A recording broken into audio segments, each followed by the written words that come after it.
Today I want to give you a quick rundown of the Invisible Man series from Universal. On Monster Madness, I usually talk about one movie a day, but today I thought, fuck it, let's do 6. The original Invisible Man from 1933 is one of the all-time masterpieces from the golden age of horror. It's based on the H.G. Wells story about a scientist, Jack Griffin, who invents a formula that makes himself invisible.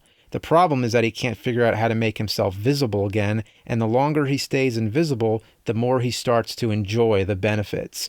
He takes advantage that nobody can see him and goes on a power-hungry rampage. The things he does range from harmless pranks to full-on murder and destruction. There is an aspect of dark comedy to all this, making it one of the funniest of the Universal horror films. It also seems to be the famed style of director James Whale, who delivered the same type of humor in Bride of Frankenstein. The voice of Claude Rains, who plays Jack Griffin, is phenomenal. It's a deliciously evil performance. Also, the special effects are a true wonder to behold. By today's standards, it's nothing too crazy, but for 1933, wow, same year as King Kong. What a great year for special effects. I've already covered this film during the third Monster Madness, but it's worth mentioning again, and so that we can get into the sequels. Jack Griffin is perhaps the only Universal monster to not be able to come back from the dead, since he's just a mortal man, but nevertheless, during Universal's second horror cycle came The Invisible Man Returns in 1940. The Invisible Man in question is not the same Invisible Man as before. This time it's a man named Jeffrey Radcliffe who is wrongly accused of murder and sentenced to death. Frank Griffin, the brother of the first Invisible Man, gives him the formula to make him invisible so he can escape prison and go on a search for the real killer. One of the great highlights is when he interrogates one of the murder accomplices and scares the living shit out of him.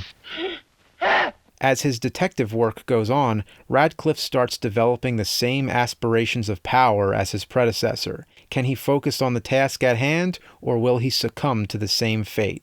You might have expected this to be a cheap sequel made for a quick buck, but this is the real deal. It's well written, well acted, full of elegance and class.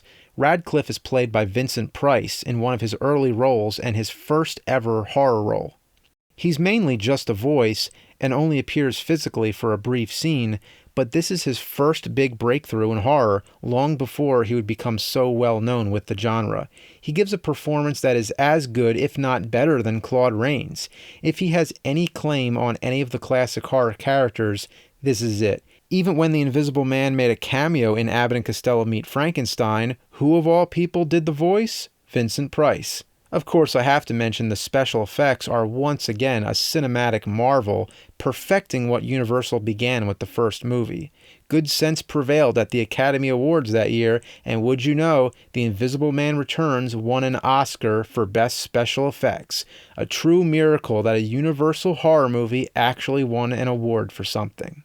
Afterwards, the same year, Universal released The Invisible Woman. The plot is in no way related to the other invisible characters. This time, there's a different inventor who creates an invisibility device and a department store model who becomes the test subject. She takes advantage of it by getting back at her mean boss. This film drops any horror or suspense elements and goes straight for comedy.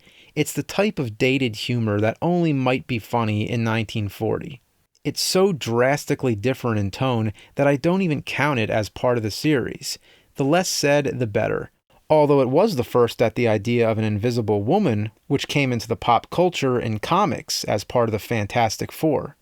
Next came Invisible Agent in 1942, one of many films made about World War II while the war was actually going on. This one takes the series in a totally different direction, making it into an espionage thriller, which was an ingenious idea. The Nazis are trying to discover the secret formula of invisibility. Oh, why don't we make him tell us? It's an excellent concept that shows the consequences of what would happen if such a formula was ever actually invented. The hero character, Frank Griffin Jr., played by John Hall, becomes invisible to help fight the Nazis. With Peter Lorre playing a villain, what more could you want? I'm going to make an honorable man even out of you. I can't help but feel this movie must have been a strong influence to Raiders of the Lost Ark. There's also Sir Cedric Hardwicke, a Universal regular who was also in The Invisible Man Returns and Ghost of Frankenstein. It's funny they can't decide if the original Invisible Man was his grandfather or his uncle. No. Where's his grandfather, Frank Griffin? They say his name was Frank Griffin Sr. and that he invented the formula. Really, the inventor was Jack Griffin. Frank Griffin was Jack's brother. They really screwed up. Inconsistencies aside, this is a highly entertaining film. In 1944, there was The Invisible Man's Revenge. A psychopathic criminal, played by John Hall from The Invisible Agent, gets help from a scientist, played by John Carradine, who has discovered the secret of invisibility. There is no connection to the other films, although the criminal's last name is Griffin. Why did they call him Griffin if he has no relation? I guess it's just a common last name for people who happen to become invisible. Regardless, this is another great entry in the series. For the first time since the original, the main character is a murderous and tragic figure, a true anti-hero. My favorite highlight has got to be the dart scene. That's it for the classic horror cycle, but in 1951, Universal brought back The Invisible Man for one more round in Abbott and Costello Meet the Invisible Man. Where did he go?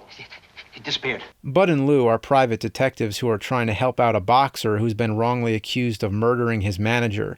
The plot is similar to The Invisible Man Returns, but the comedy approach makes it feel fresh again. The idea of invisibility already has a lot of comedy potential, but you throw in Abbott and Costello to play around with it, and work it into gag after gag after gag, and you get comedy gold.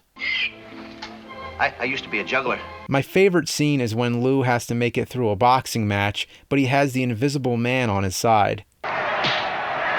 I know I'm a minority on this, but I think this is the funniest of the Abbott and Costello Meet movies.